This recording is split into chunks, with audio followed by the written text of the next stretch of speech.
हरि ओम गुरुर्ब्रह्मा गुरुर्विष्णु गुरुदेवो महेश्वरः गुरुसाक्षात् परब्रह्म तस्मै श्रीगुरवे नमः। करेण वीणा परिवादयन्तीं तथा जपन्तीं चमपरेण मालां मरालपृष्ठासनसन्नविष्टां सरस्वतीतां श्रीशां नमामि। विघ्नेश्वराय वरदाय सुरप्रियाय लम्बोदराय सकलाय जगत्कृताय नागाननाय श्रुतिविभूषिताय गौरीसुताय गणनाथ नमो नमस्ते। या देवी सर्वभूतेषु शान्तिरूपेण संस्थिता नमस्तस्यै नमस्तस्यै नमस्तस्यै नमो नमः। असितगिरिशमं स्यात् कचलं सिन्धुपात्रे सुरतर्वरशाखा लेखनी पत्रपूर्वी लिखति गृहीत्वा शारदा सर्वकालं तदपितगुणानामीशपारं नयाति। अतुलितबलधामं भीमशैलां भदेहं धनुजवनकृशानं ज्ञानिनामग्रगण्यं सकलगुणनिधानं वानराणां मधीशं रघुपतिप्रियभक्तं वातजातं नमामि। कान्तिः सीतामृषतिनिन्दितशारदेन्दु यत्रैकतो विलसितामशिताङ्गशोभा वृन्दावनेऽपि कृतया मुनगाङ्गसङ्गं श्रीराधा मुकुन्दे युगलं तदहं नमामि। श्रीराधे मेरी स्वामिनी मैं राधे जुपदास जन्म जन्म मोहि दीजियो श्रीचरण को वास। सो दिन कैसा होएगा गुरु पकड़ेंगे बाह हाथ पकड़ बैठाएंगे ले चरण की छाह। भक्त भक्ति भगवंत गुरु चतुर नाम को एक इनके पगवंदन किए नासै विघ्न अनेक। श्री गुरु चरण सरोज रज निजमन गुरु सुधारे वरनौ रघुवर विमल जस जोदायक फलचारि। बुद्धिहीन तुम जानिके सुमिरो पवन कुमार बल बुद्धि विद्या देहु मोहि हरिओं कलेश विकार। नारायणं नमस्कृत्य नरं चैव नरोत्तमं देवीं सरस्वतीं व्यासं ततो जयमुदीरयेत्। बोलिए सद्गुरुदेव भगवान की जय। जय जय श्री सीताराम जय जय श्री राधे श्याम। गोविंद हरे गोपाल हरे जय जय प्रभु दीन दयाल हरे। गोविंद हरे गोपाल हरे जय जय प्रभु दीन दयाल हरे। जय जय प्रभु दीन दयाल हरे जय जय प्रभु दीन दयाल हरे। गोविंद हरे गोपाल हरे जय जय प्रभु दीन दयाल हरे। विष्णुदेव भगवान की। कल हमने सुना था वृत्रासुर नाम का जो दैत्य है वो पूर्व जन्म में चित्रकेतु नाम का राजा था। 1 करोड़ रानियों का पति था, संतान थी नहीं। महर्षि अंगिरा ने कृपा करके उनको एक संतान के लिए यज्ञ कराया। संतान हो गई। उस संतान को मिलकर के अन्य रानियों ने जहर दे दिया, वो मर गया। मरने के पश्चात राजा को अत्यंत दुख हुआ। जब दुख हो गया तो श्री नारद जी ने समझाया कि ये संसार है, इसमें आना जाना लगा ही रहता है। जो जितने समय के लिए आया है वो उतने समय तक तो रहना ही है और जिसको जाना है वो जाएगा, कोई रोक नहीं सकता, ऐसा बताया। पूर्व जन्म में ये सब भगवत कृपा का पात्र बना। उसी के प्रभाव से राक्षस बनने का श्राप पार्वती जी ने दिया, लेकिन बाद में उसको भगवान प्राप्त हुए। उसके पश्चात सुखदेव स्वामी जी ने कहा, राजन, सविता की पत्नी का नाम है प्रश्नी और इस पत्नी के गर्भ से 8 संतान हुई। सावित्री, व्याहति, त्रयी, अग्निहोत्र, पशु, सोम, चातुर्मास्य और 5 महायज्ञ। और एक प्रजापति हैं भग, उनकी पत्नी सिद्धि ने महिमा, विभु और प्रभु ये 3 पुत्र उत्पन्न किए और आशीष नाम की एक कन्या को उत्पन्न किया। एक धाता नाम के प्रजापति हैं, इनके यहाँ 4 संतान हुई। इनकी 4 पत्नियां थीं, उनके 4 संतान हुई। एक पत्नी है कुहू, दूसरी है शनि वाली और तीसरी है राका और चौथी है अनुमति। ये वैसे तो पूर्णिमा और अमावस्या के नाम हैं। शनि वाली अमावस्या, कुहू अमावस्या, राका पूर्णिमा, अनुमति पूर्णिमा, ये पूर्णिमा और अमावस्या के नाम हैं। ये कैसे पड़ती हैं ज्योतिष का विषय है।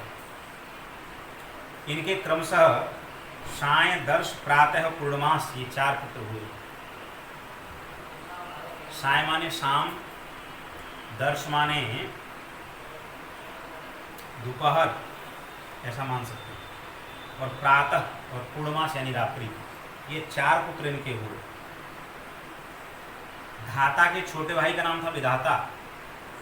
इनकी पत्नी क्रिया से पुरीश्व नाम के 5 अग्नियों की उत्पत्ति हुई, और वरुण देवता की पत्नी चर्षणी के नाम से भृगु जी ने पुनः जन्म ग्रहण किया इनके यहाँ। और ये महर्षि वाल्मीकि जी के रूप में प्रकट हुए। महर्षि वाल्मीकि जो हैं वरुण पुत्र हैं, ऐसा कहा जाता है। वाल्मीकि से पैदा हुए, इसलिए इनका नाम वाल्मीकि पड़ा। लोग वाल्मीकि जी को क्या मानते हैं? मानते हैं कि वाल्मीकि जी तो नीच जाति के थे, जबकि ये ठीक नहीं है। वाल्मीकि जी देव लोक से आए थे, वाल्मीकि रूप से पैदा हुए, और इसलिए इनका नाम वाल्मीकि पड़ा। और इसकी कथा इस प्रकार से है। उर्वशी अप्सरा को देख करके मित्रादि वरुण दोनों जो है वे बहुत सुंदर अप्सरा है ऐसा विचार करने लगे, और उनके द्वारा एक घड़े से वो विचार कर रहे थे। विचार करते समय इनको उर्वशी के साथ विषय की कामना जागी, और एक घड़े में अगस्त्य नाम के ऋषि का जन्म इस घड़े से हुआ। वशिष्ठ जी का जन्म हुआ इसी से। इस प्रकार से सृष्टि आगे बढ़ रही है। और कहा कि राजन, एक महात्मा हुए कश्यप, जिनके घर में अदिति के गर्भ से वामन भगवान प्रकट हुए। तो कहा कि महाराज ये वामन भगवान के यहाँ क्यों प्रकट हुए? तो कहा ये प्रसंग हम आपको आगे चल करके सुनाएंगे। कश्यप की दूसरी पत्नी दिति के गर्भ से प्रहलाद नाम का एक बहुत सुंदर बालक जन्म हुआ। दिति के संतान परंपरा में, और बड़ा भक्त था। तो कहा कि अरे, दिति के दैत्य और दानवों के बंदनी 2 ही पुत्र हुए हैं, यानी दैत्यों के श्रेष्ठ राजा और दैत्यों के बंदनीय पुत्र हुए हैं, हिरण्याक्ष और हिरण्यकशिपु। हम सबसे पहले इनको सुनते आ रहे हैं, पहले सुना था हमने संक्षिप्त में। हिरण्यकशिपु की पत्नी का नाम है कयाधु, और इस कयाधु के 4 पुत्र हुए, संह्लाद, अनुह्लाद, प्रह्लाद, लाद और प्रह्लाद। और सिंहिका नाम की एक पुत्री थी, जिसका विवाह विप्रचित के नाम के दानव से हुआ। उनसे राहु उत्पन्न हुआ था, यानी प्रहलाद का राहु जो है भांजा है। इसलिए होली की परिक्रमा लगाने से राहु का दोष निवारण होता है। होली की परिक्रमा इसलिए लगाई जाती है कि राहु का दोष निवारण होता है। एक बात। दूसरी बात है,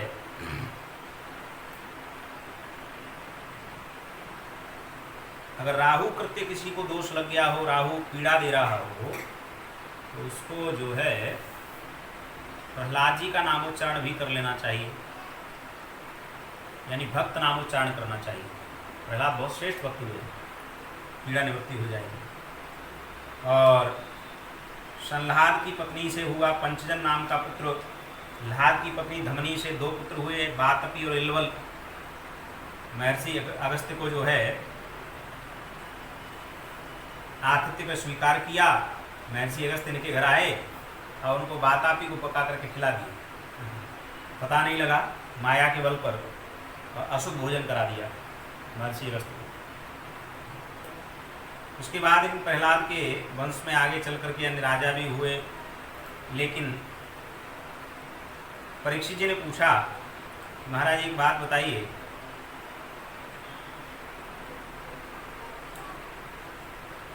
ये जो इंद्र होते हैं, ये ऐसा कौन सा पुण्य करते हैं जो इंद्र बने या बनते हैं?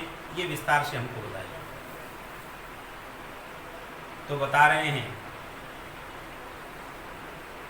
कि देखो भगवान विष्णु ने इंद्र का पक्ष लेकर के दिति के दोनों पुत्र हिरण्यकशिपु हिरण्याक्ष को मार डाला।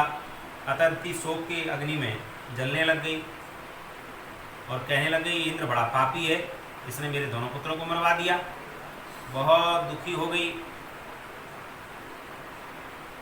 तो इन्होंने विचार किया कि ऐसा पुत्र प्राप्त करूंगी अपने पति को प्रसन्न करके कि इंद्र के इस घमंड को चूर चूर कर देगा, इंद्र को हरा देगा, ऐसा पुत्र उत्पन्न करूंगी।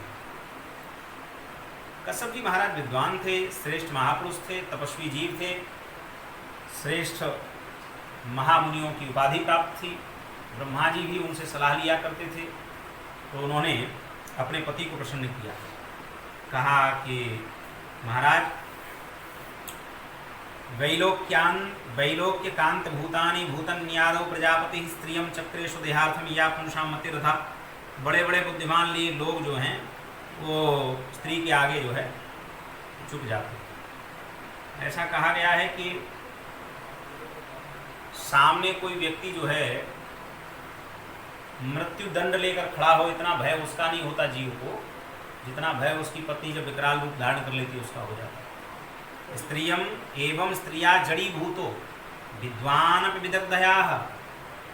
स्त्री की जो क्रोधाग्नि है वो इस प्रकार की है कि वो कुछ भी जलाकर भस्म कर देगी। सत्य यह है, ये जो बात कही जा रही है वो सब स्त्रियों के लिए नहीं कही जा रही, क्योंकि संदेह हो जाएगा ना कि सब स्त्रियों में ऐसा गुण कैसे, सब के लिए नहीं कही जा रही है। ये उन स्त्रियों के लिए कही जा रही है जो स्त्रियां संसार में रह करके संसार के प्रति उत्तरदायित्व की पूर्ति का निर्वहन न कर पाती हैं। उनसे जो है संसार के जो संबंध मिले हैं वे नहीं सहन होते, जो संसार की प्रतिक्रियाएं जीवन में प्राप्त हैं वे नहीं होती, वे स्त्रियां क्रोधी हो जाती हैं, जिनसे जो है कार्य नहीं होता। आपने देखा होगा कि जो आलसीन होती हैं उनके 24 घंटे सर में दर्द रहता है। उन्हें आप कहिए कि भोजन बना, मेरे सर में दर्द है, आप देख लो, कहीं से मंगा लो, अपने से होगा नहीं, क्योंकि अकेली रहती हैं। उन्हें ये तो चिंता है नहीं कि माताजी पिताजी को भी खिलाना है। हमने तो ऐसी स्त्रियों को देखा है कि जो स्वयं चाय पी करके और बिस्किट खा के बैठ जाती हैं और उनके बच्चे बिलख रहे हैं भूख के मारे। शास्त्र का ऐसा कहना है कि जो माँ अपने बच्चे की यानी अपनी संतान के भूख की परवाह न करते हुए स्वयं भोजन करती है, वह माँ मांस भोजन करती है। तो भोजन नहीं करती है, वो भोजन के रूप में मांस का भक्षण करती है, क्योंकि माँ वही है जो अपना छोड़कर बच्चे को देती है। माँ तो श्रेष्ठ वही है जो अपना छोड़कर बच्चे को देती है, उसी को श्रेष्ठ माँ कह सकते हैं। बाकी तो कुकर शुकर की तरह बच्चे पाल ही रही हैं, जैसे तैसे लोग पाल रहे हैं। भूख लगती है तो खुद अपना खा लेंगी और बच्चे को चिप्स पकड़ा देगी, ले खा ले बेटा, उसका पेट भर जाए न भर जाए कोई दिक्कत नहीं। तो ये जो है एक मातृ लक्षण नहीं है। एक स्त्री का लक्षण क्या है, तो कहा कि देखो ये जड़ीभूत स्त्री का लक्षण है। एवं स्त्रियां जड़ीभूत, ये जो मूर्ख स्त्रियां हैं वे ही क्रोधित होती हैं, वे ही क्रोध करती हैं। जिनमें जो है ज्ञान नहीं है, जिनमें बुद्धि नहीं है, वे ही ऐसी हो जाती हैं। तो ये आज अपनी बुद्धि को ज्ञान को सबको छोड़ आई और अपने पति से कहने लग गई, महाराज मुझे एक पुत्र चाहिए और ऐसा पुत्र चाहिए कि इस इंद्र को हरा दे। उन्होंने कहा ठीक है, पुत्र की कामना से क्या करोगे? पुत्र यदि सुख देवे तो ठीक है, और सुख नहीं देगा तो क्या फायदा इस पुत्र का? ऐसी संतान का क्या अर्थ है जो दुख ही दुख देती रहे जीवन भर? उससे तो बिना संतान के ठीक है? ठीक नहीं है। तो कश्यप जी ने बताया, वरम वरय वामोरु पीतस्ते हमनंदिनी निंदिते स्त्रिया भर्तर सुप्रीते कह काम इह चागम। देवी तुम पर मैं प्रसन्न हूँ और तुम क्या चाहती हो जरा मुझे बताओ तो। अगर आप चाहो जो मांगोगी मैं इतनी सामर्थ्य रखता हूँ उसी देवता को लाके खड़ा कर दूंगा, वो तुम्हारी कामना पूर्ति कर देगा। तो दिति ने कहना शुरू किया, वरदो यदि मे ब्रह्मन् पुत्रमिंद्रहणं वृणे अमृत्युं मृतपुत्राहं येन मे घातितौ सुतौ। आप मुझे वरदान दीजिए कि मेरे 2 पुत्रों को इंद्र ने मार दिया, मुझे निपूती बना दिया, बिना पुत्र की बना दिया, इसलिए मुझे ऐसा पुत्र दीजिए जो इंद्र को मार डाले, ऐसा पुत्र चाहिए। सोचा कि अरे कैसे करें, और जैसे ये बात सुनी कश्यप जी ने तो कहा अरे अरे अरे तुमने क्या मांग लिया, इंद्र को ऐसे कोई मार देगा, ऐसे तो ठीक नहीं है, ये तो परंपरा के विरुद्ध हो जाएगा, संसार की सृष्टि के विरुद्ध हो जाएगा, ऐसा कहा। लेकिन उन्होंने कहा नहीं नहीं नहीं नहीं, आपने कहा था ना कि जो भी मांगोगे पूरा करेंगे, तो आपने कहा है तो प्रतिश्रुतम ददामी की वचस्तन्न प्रसा भवेत्, ठीक है मैंने कहा है तो मैं दूंगा, क्योंकि नहीं तो झूठा साबित हो जाऊंगा, लेकिन ऐसा पुत्र प्राप्त करा सकता हूं, वध करने योग्य नहीं, इसके विषय में विचार करूंगा। और विचार करने लग गए और कहा कि देवी अगर तुमने मेरे कहे गए व्रत का पालन किया तो इंद्रहा देव बांधवा, ऐसा पुत्र पैदा होगा कि वो जो है इंद्र को मारने वाला पुत्र होगा, परंतु यदि किसी प्रकार नियमों में त्रुटि हो गई तो देवताओं का मित्र बन जाएगा। ये जो विषय था, बात थी, वो दिति नहीं समझ पाई। उन्होंने कहा कि अगर शुद्ध व्रत रख लिया तो इंद्र को मारने वाला होगा, और अगर त्रुटि रह गई तो मित्र बना लेगा देवताओं को। दिति ने कहा धारिष्ये व्रतम ब्रूहान ब्रह्मन् ब्रूहि कार्याणि यानि मे यानि चेह निषिद्धानि न व्रतम ग्रंथ यानि, तो ब्रह्मन मैं उस व्रत का पालन करूंगी, और बताइए मुझे क्या क्या करना है, क्या छोड़ना है, कैसे व्रत भंग नहीं होगा। तो कश्यप जी महाराज ने कहा इस व्रत में न हिंस्यात् भूत जातानि न सपन्ने नानृतम भवेत् न क्षिंध्यान्न खरोमाणि न स्पर्शेद्य मंगलम। इसमें आपको सबसे पहले प्राणी को वाणी मन और कर्म इन तीनों से कोई अपराध न हो, ऐसा प्रयास करना चाहिए। किसी को साप या गाली नहीं देनी है, झूठ नहीं बोलना है, शरीर के नाखून नहीं काटने हैं, रोए नहीं काटने हैं, किसी भी अशुभ वस्तु का स्पर्श नहीं करना है, और जल में घुसकर स्नान नहीं करना, क्रोध नहीं करना है, दुर्जनों से बात नहीं करनी है, बिना धुला वस्त्र नहीं पहनना है, किसी की पहनी हुई माला नहीं पहननी है, झूठा नहीं खाना, भद्रकाली का प्रसाद या मांस युक्त अन्न का भोजन नहीं करना है, लोकशिष्यम चंडिकान्नम च सामसम वृषलाहतम, भद्रकाली का प्रसाद। इसका अर्थ ये है कि भद्रकाली का प्रसाद जो है व्रत में नहीं खाना चाहिए, ऐसा अनुभूत हो रहा है, जैसा कह रहे हैं। तो वहाँ दूसरी बात कही है, भद्रकाली का प्रसाद या मांस युक्त अन्न का भोजन। जो प्रसाद भद्रकाली को बलि आदि देकर लगाया गया हो, उस प्रसाद को ग्रहण नहीं करना है, ऐसा कह रहे हैं।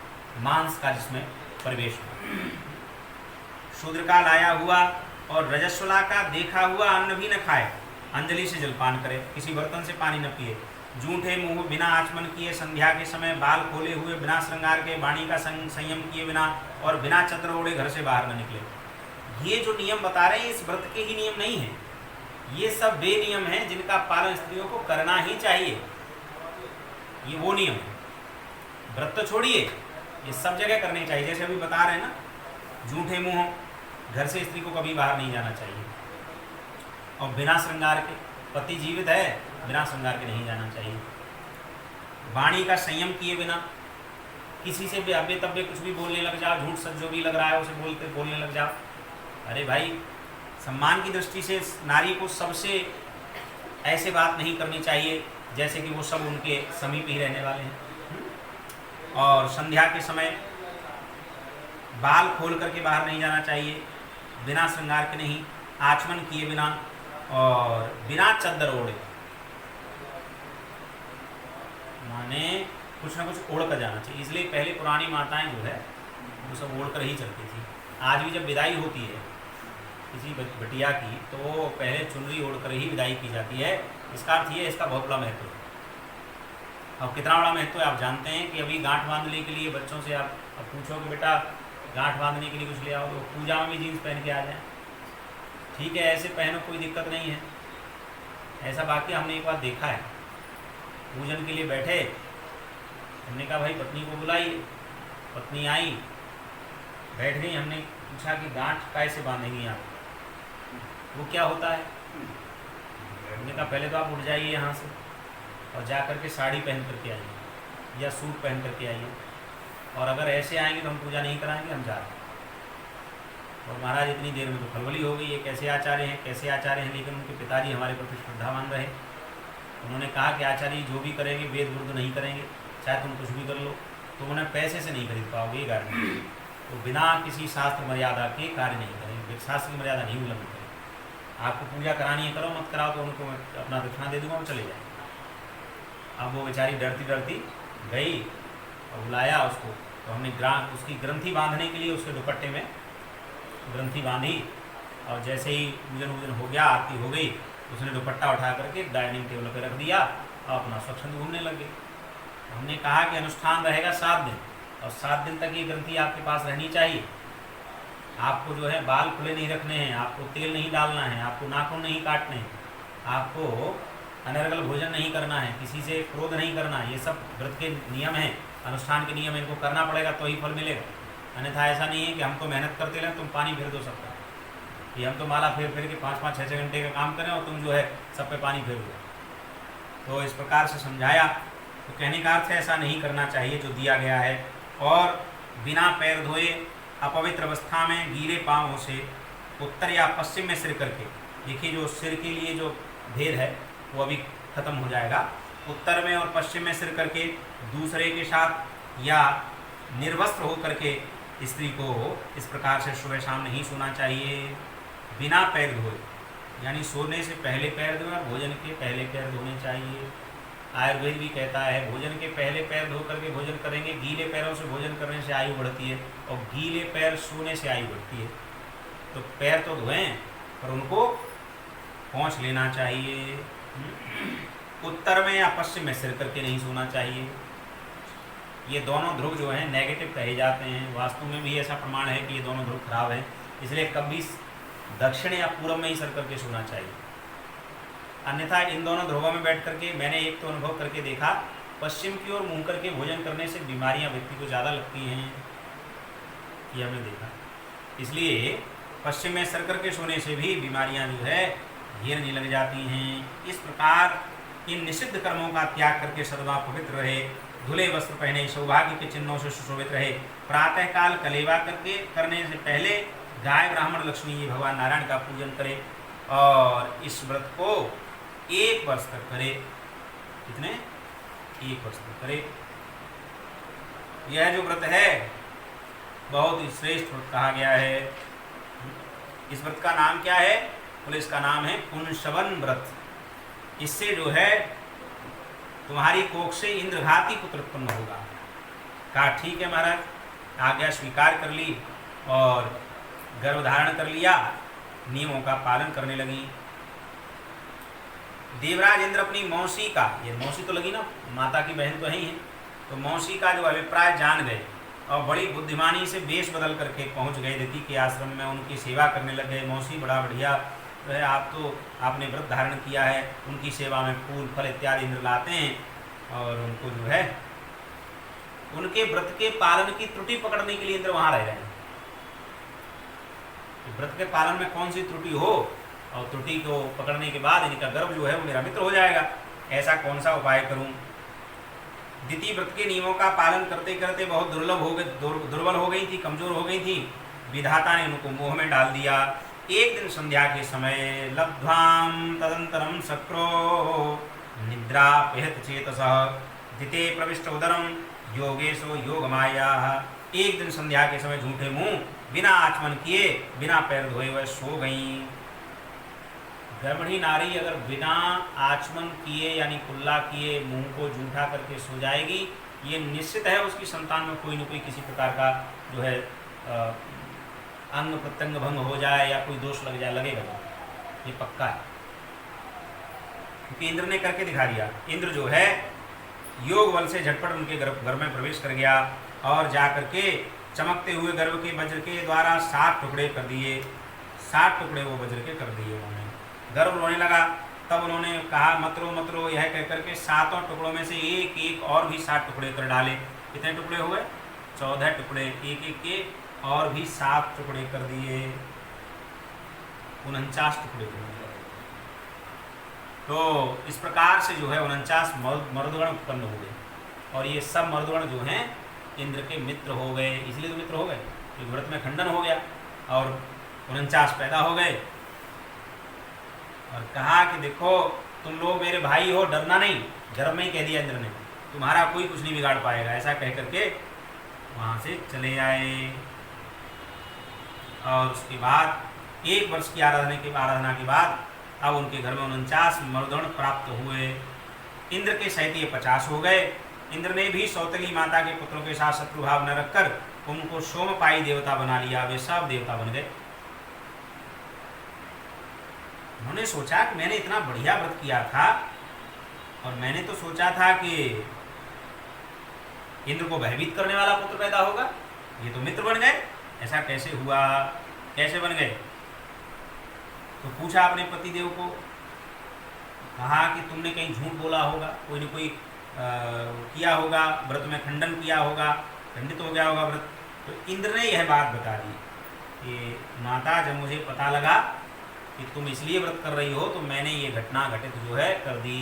आप झूठे मुँह हो गई, मुझे मौका मिल गया, मैंने जो है इन आपके गर्भ के 7 टुकड़े किए और उनके भी 7 कर दिए, तो 49 पुत्र तुम्हारे पैदा हो गए। इसके बाद दिति देवराज इंद्र के यहाँ जो है शुद्ध भाव से संतुष्ट हो गई और मधुवन इंद्र के साथ चले गए। उसके बाद पुंसवन व्रत की विधि बताई कि यह जो व्रत है मार्गशीर्ष शुक्ल पक्ष प्रतिपदा से आरंभ किया जाता है, और मार्गशीर्ष शुक्ल पक्ष प्रतिपदा से आरंभ होगा तो मार्गशीर्ष कृष्ण पक्ष अमावस्या तक चलता रहेगा। 1 वर्ष का व्रत ऐसा व्रत है। इसमें भगवान का ओम नमो भगवते महापुरुषाय महानुभावाय महाविभूतपतये सह महाविभूतपतये बलिर्मुपहारिणः इस प्रकार से जप करना चाहिए।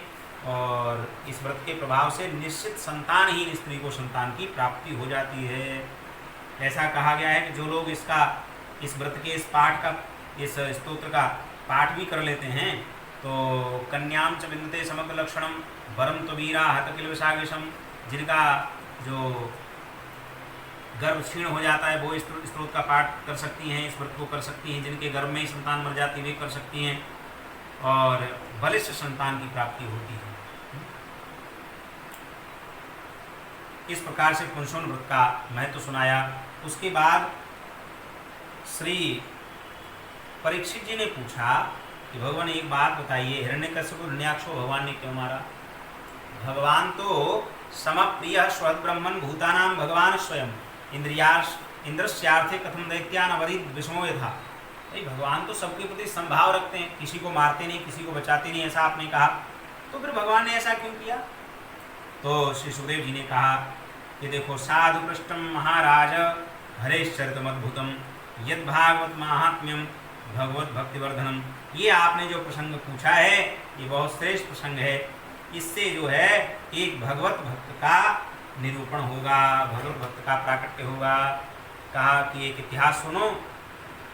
एक समय की बात है, श्री नारद जी ने एक इतिहास कहा था। क्या इतिहास कहा था? कि एक युधिष्ठिर जी ने एक यज्ञ किया था तुम्हारे दादाजी ने, क्योंकि परीक्षित के दादा हुए युधिष्ठिर जी, तुम्हारे दादाजी ने। उसमें जो है चेदी नजर शिशुपाल जो था, वो चेदीराज शिशुपाल जो है वो भगवान को गालियां दे रहा था। भगवान ने अपने में उसको समाहित कर लिया मार करके।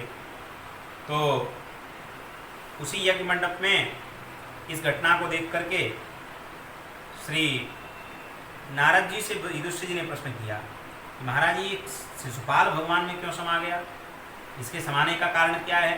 ये तो बहुत बड़ा पापात्मा जीव था, ये कैसे गया?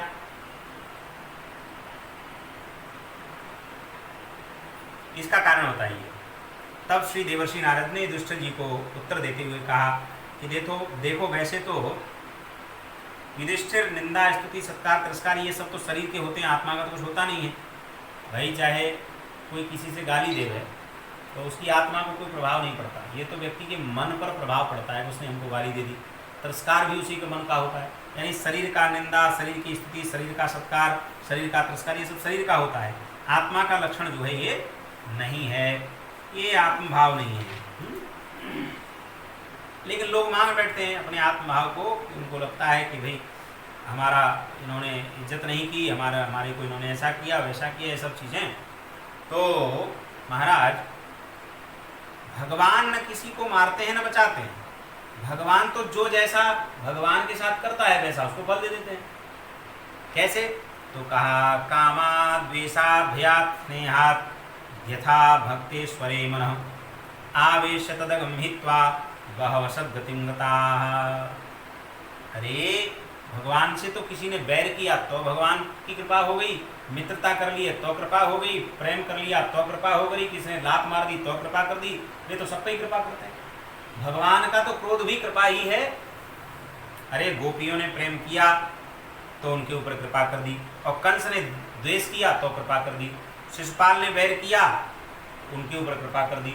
और तो छोड़िए, यदुवंशियों में कितने ऐसे राजा हैं जिन्होंने भगवान को खूब गालियाँ दी हैं और मारते थे, उन्हीं को अपने विलीन कर लेते थे, उनका कल्याण कर देते। तो भगवान कृपा कर दें तो कल्याण है, और भगवान क्रोध कर दें तो कल्याण है। लेकिन समस्या इस बात की है, यहाँ एक प्रश्न उठता है कि बैर करो तो कम से कम कंस जैसा करना। जैसे कंस को कहीं भी भगवान दिखेंगे तो वो यही कहता है मार डालो इसको, वो कभी ये नहीं कहता था कि मैं इनकी शरण में चला जाऊँ, मार डालो इसको। ऐसा बैर हो, और प्रेम हो तो गोपियों जैसा हो। अब बीच वाली जो स्थिति वो खराब है, आदमी न तो बैर करता है भगवान से और न ही प्रेम करता है, अटका रहता है, उसी से जो है गड़बड़ हो जाती है। एक कहावत कही गई है, या तो ज्ञानी का कल्याण होता है या मूर्ख का कल्याण होता है, अधज्ञानी का कल्याण नहीं होता, क्योंकि वो बेचारा ज्ञान के चक्कर में पड़ा रहता है। तो एक उड़िया बाबा सरकार बहुत बड़े सिद्ध पुरुष हुए हैं, वो कहते थे कि देखो मन मत पढ़ रे शब्द जंगले, बोले शास्त्र के जंगल में मन मत पढ़ना, ये तो विद्वानों के लिए है, ये हमारे तुम्हारे लिए थोड़े ही हैं। हमें तुम्हें तो केवल भगवान का भजन करना है और एक ही बात कहनी है, हे हरि मैं जैसो तैसो तेरो, हे नाथ मैं जैसा भी हूँ तुम्हारा हूँ। ऐसा भाव रखते हुए हाथ जोड़कर सबसे काम चलाना है और जीवन में हाथ जोड़ जोड़ करके अपने जीवन का आनंद लेना है। काय को झंझट में पड़ो। लेकिन जो है ऐसा होता है। एक बार क्या हुआ, भगवान के पार्षद हैं दो, वे दोनों पार्षद 6-6 वर्ष के से बच्चे लगते हैं, भगवान का वहाँ जो है दरवाजे पर खड़े रहते हैं। एक बार वहाँ जो है श्री सनत कुमार जी गए ब्रह्मलोक में, इन्होंने जाने नहीं दिया, और इन्होंने जब रोका तो सनत कुमार ने उठा करके श्राप दे दिया। अच्छा तुम लोग जो है भगवान के पार्षद होकर के ये लगता है कि हम बहुत बड़े आदमी हो गए, जाओ तुम शीघ्र ही यहाँ से पापमयी असुर योनि में जाकर के जन्म लोगे, श्राप देते हैं कि तुम यहाँ देवलोक में नहीं होगे। जैसे ही श्राप दिया तो ये दोनों के दोनों नीचे गिरने लगे। तब उन कृपालु महात्माओं ने कहा कि अच्छा ठीक है, श्राप तो हमने तुम्हें दे दिया, लेकिन 3 जन्मों में इस श्राप को हो करके तुम फिर लोग वैकुंठ में तुम लोग आ जाओ, 3 जन्म तक तुम राक्षस बनना ही पड़ेगा। वे ही दोनों हिरण्यकशिपु हिरण्याक्ष के रूप में दिति के गर्भ से पहले जन्म लिए, फिर शिशुपाल दंतपक्र बने, और फिर रावण और कुंभकर्ण बने। ये वे ही तीनों हैं, इसीलिए तो भगवान को बार बार इनके चक्कर में आना पड़ा मारने के लिए। अच्छा है अगर राक्षस में बना जाए तो कोई बुराई नहीं, और इतना सरल भी नहीं। राक्षस बनना ही सरल नहीं है। सबसे बड़ी समस्या क्या है, व्यक्ति राक्षस बना और जैसे ही उसने राक्षस बन करके बेईमानी करके पाप करके धन कमाया और उस पर पड़ने लगी विपत्तियाँ पड़ने लगी, तो किसी ने कहा कि अरे इन विपत्तियों को छोड़ो, भगवान का भजन करो, फट से भगवान के पाले में आ जाता। बेचारा बैर कर भी तो नहीं पाता भगवान से। भाई बैर के लिए तो बैरी जो है श्रेष्ठ होना चाहिए ना, बैर झेलने लायक। शत्रुता जो है भगवान से कर रहे हैं तो आपका शत्रुता जैसा बल भी तो आपके अंदर हो भगवान की शत्रुता जैसा, इसलिए कोई शत्रु बन ही नहीं पाता, भगवान को शत्रुता कर ही नहीं पाते। रावण ने तो इसलिए कर ली कि उस समय भगवान को श्राप के कारण हो गई, अन्यथा किसी में सामर्थ्य है भगवान की शत्रुता कर ले। तो इसमें से हिरण्यकशिपु को मारने के लिए भगवान ने नरसिंह अवतार लिया, और हिरण्याक्ष को मारने के लिए बराह भगवान का अवतार लिया, और इन्हीं के घर में प्रहलाद जन्म हुआ। प्रहलाद बहुत सुंदर बहुत विचित्र भक्त थे भगवान के। ये दोनों ही जो है हिरण्यकशिपु के यहाँ प्रहलाद हुए, उन्होंने तार दिया पूरा कुल।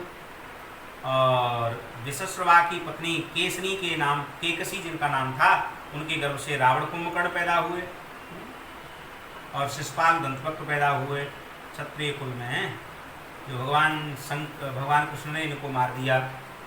इसके बाद जब हिरण्याक्ष का वध हो गया उस समय की घटना है। हिरण्यकशिपु ने कहा मैं इसको मार डालूंगा, किसको? बरा भगवान को, जिन्होंने मेरे भाई को मारा, लेकिन वो कुछ नहीं कर पाया और अपने भाई को लेकर के आंगन में रख लिया। मरा हुआ भाई पड़ा है, उसे देख देख करके रोने लगा। ओ भैया, तुम्हें किसने मार डाला? मैं छोड़ूंगा नहीं इसको। ये मायावी जो नारायण है ना, ये बड़ा विचित्र है, इसने तुम्हें मारा है। चिंता मत करो, मैं अपने सूल से उसका गला काट डालूंगा और उसके खून की धारा से उसका तर्पण करूंगा अपनी भाई की मृत्यु का बदला लेने के लिए। चिंता न करो, मैं मार डालूंगा इसको। और मारने के लिए जो है तत्पर हो गया। जब मारने के लिए तत्पर हुआ तो इसका बस नहीं चला। बस नहीं चला तो इसने तप किया। कितना तप किया? बोले बहुत तप किया और भगवान ब्रह्मा जी को प्रसन्न कर लिया। प्रसन्न करके इसने ब्रह्मा जी से मांगा, न दिन में मरूं न रात में मरूं, न किसी शस्त्र से न अस्त्र से न मनुष्य से न देवता से। इस प्रकार से बहुत सारे वरदान मांग लिए जिससे कि मैं मरूं नहीं। इसने इतना प्रयास किया। और इसकी पत्नी कयाधु के गर्भ से प्रहलाद जन्म ले चुके थे। जंगल में बहुत तपस्या करता रहा, उसके प्रभाव से वर प्राप्त हो गया, अपने देश लौट आया। इसने अपने पुत्र को देखा, प्रहलाद नाम का बड़ा सुंदर सा पुत्र देखा। अरे रे रे, मेरे पुत्र हो गया, बड़ा अच्छा हुआ। इस पुत्र को तो मैं पढ़ा करके इतना बढ़िया बनाऊंगा कि ये नारायण को मार कर रख देगा। पहले तो मैं ही नहीं छोड़ूंगा और मुझसे रह भी जाएगा तो ये नारायण को गोविंदाय नमो नमः कर देगा, ऐसा विचार। तो प्रहलाद जी को पढ़ने के लिए भेज दिया। अब प्रहलाद जी जो है पढ़ने के लिए गए तो जब गुरुकुल में पहुंचे तो गुरुकुल में जाकर के प्रहलाद ने देखा सबके सब जो है गुरु जी पढ़ा रहे हैं कि आ से अनार और आ से आम और छोटी से इमली बड़ी से, ये सब बेकार है। प्रहलाद जी उन बच्चों को पढ़ाते हैं कि भाई ये आ से अनार नहीं होता, तुम्हें नहीं पता है आ क्या है? बोले आ ब्रह्म है। आ क्या है? बोले ब्रह्म है। तो आ माने ब्रह्म।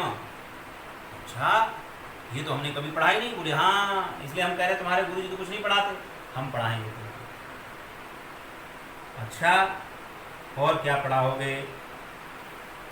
ई से बोले ईश, ऊ से ऊपर वाला, ऐसे करके पढ़ाएंगे। पूरी जो अक्षर हैं उन सब का भगवान के नाम बता डाले। गुरु जी ने कहा ये तो भैया नारायण नारायण कर रहा है। भैया रे, तुझ में ये गुण कहाँ से आया? राक्षस का पुत्र होकर के ये सब कैसे सीख गया रे? प्रहलाद जी ने कहा कि मैं जो है किसी का सिखाया गया नहीं हूँ, मेरे गुरु जी की शिक्षा है। गुरु जी? तेरे गुरु जी कहाँ से आए? तो बताया कि मेरी माँ जब मैं गर्भ में था तो श्री नारद जी ने मेरे को शिक्षण दिया। पिताजी चले गए तप करने के लिए, माँ को छोड़ गए। इंद्र माँ को ले जा रहा था, नारद जी ने छुड़ा लिया और श्री नारद जी ने मेरी माता को शिक्षा दिलाई। उस शिक्षा के प्रभाव से मैं प्रतापी हो गया और मुझे भगवान नारायण में प्रेम हो गया, ऐसा कहने लग गए। और इसी के प्रभाव से प्रहलाद में अनेकों अनेक गुण उत्पन्न हो गए। प्रहलाद वहाँ तस्मिन् महाभागवते महाभागे महात्मने हिरण्यकशिपु राजन् न करोद मगमात्मजे। प्रहलाद के अंदर इतने गुण आ गए, इतने गुण आ गए कि सबको लगने लगा कि यह बालक तो विचित्र ही है, सारे संसार में ऐसा कोई बालक नहीं है जैसा ये बालक है। इस प्रकार से प्रहलाद का वर्णन होने लग गया। और प्रहलाद जो हैं वे दिन पर दिन भगवान की भक्ति में और आगे बढ़ने लग गए। गुरु जी को डर लगने लगा, क्योंकि गुरु जी नकली हैं तो नकली गुरु जी को तो डर लगता ही है। वे नकली गुरु जो चेले से केवल हरहि शिष्य धन शोकन हरई ते गुरु घोर नरक मह परई। जो गुरु अपने शिष्य के केवल धन का अपहरण करता है, केवल धन की चाह रखता है, उसके शोक का हरण नहीं करता, वो गुरु जो है नरकगामी होता है। और लोभी गुरु लालची चेला होए नरक में ठेलम ठेला। महाराज यहाँ वही स्थिति थी गुरुजी डरते थे प्रहलाद जी के पिताजी से। हिरण्यकश्यप जो कह दें गुरुजी वही करते थे, जबकि गुरुजी जो कह दें उसे राजा को करना चाहिए। और यहाँ उल्टा हिसाब था। तो गुरुजी को डर लगने लगा, अपनी मृत्यु व्यापने लग गई कि हमें मार डालेगा राजा, इसको तो कुछ नहीं है, ये तो राजा का बेटा है, इसको तो हृदय लगा भी लेगा, हम मर जाएंगे। तो सिखाने बैठ गए, बेटा ये तुम सब क्या कर रहे हो, ये सब तुम मत करो, ये सब ठीक नहीं है, तो तुम क्यों कर रहे हो। प्रहलाद जी ने कहा देखो ये सब अब मुझे मत सिखाओ, मैं तो सब सीखा सिखाया हूँ, मुझे तो भगवान नारायण की भक्ति करनी है, ऐसा वे कहने लग गए। और इसी के साथ प्रहलाद अपना जीवन यापन गुरुकुल में कर रहे हैं, गुरुकुल में रह रहे हैं, सभी बच्चों के साथ रहते हैं। तो गुरुकुल में प्रहलाद जी आनंद ले रहे हैं। कल हम लोग जो है प्रहलाद जी के द्वारा नरसिंह भगवान के प्राकट्य का कथन श्रवण करेंगे। बोले वृंदावन बिहारी लाल की जय, जय जय श्री राधे श्याम।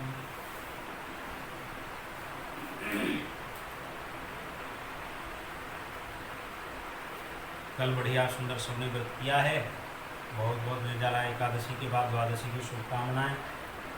सबका व्रत ठीक संपूर्ण हुआ होगा, भगवान कृपा करें।